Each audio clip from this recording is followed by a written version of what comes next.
হেই, আমি শুনলাম তোমরা নাকি নেহারি তৈরি করতে ঝামেলা বলে এটা তৈরি করতে ভয় পাও। আজকের পর থেকে আর পাবে না, গ্যারান্টি। এই ভিডিওটা দেখলে কখনো নেহারি তৈরি ঝামেলার কাজ এটা মনে করবে না। প্রথমে এই গামলা ভর্তি গরম পানির মধ্যে গরুর পায়াগুলো দিয়ে কিছু মশলা অ্যাড করব।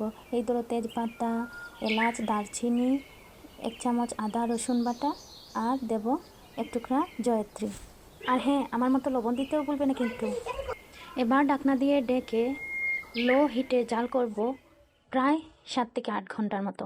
7-8 ঘন্টা জাল দিলে গরুর পায়াগুলো একদম সিদ্ধ হয়ে যাবে। এখন কাজ হচ্ছে গরুর পায়াতে ফোড়ন দেওয়ার পালা।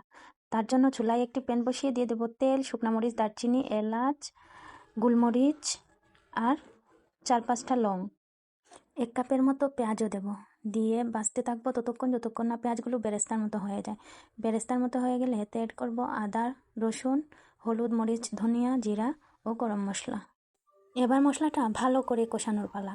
মশলা কষানোর জন্য কোনো এক্সট্রা পানি দেব না। ওই যে পায়া সিদ্ধর যে পানি আছে ওখান থেকে একটু একটু পানি অ্যাড করব আর মশলাগুলো ভালো করে কষিয়ে নেব।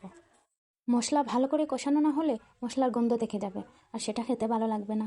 তাই অবশ্যই ভালো করে কষিয়ে নিতে হবে।